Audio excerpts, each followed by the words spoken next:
بخوان ای مؤذن.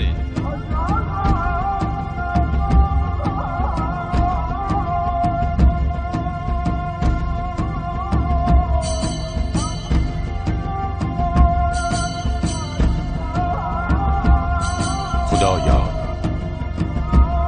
گرفتار آن دردم که تو دوای آنی، در آرزوی آن سوزم که تو سرانجام آنی. کریما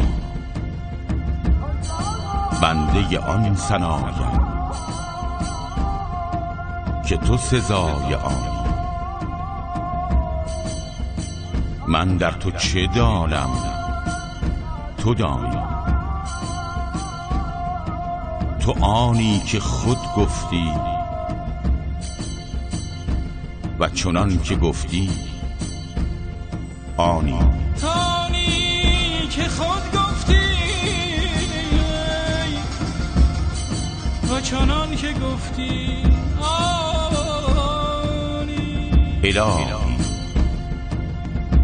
به میهمانی تو می آییم. ماه رمضان مبارک.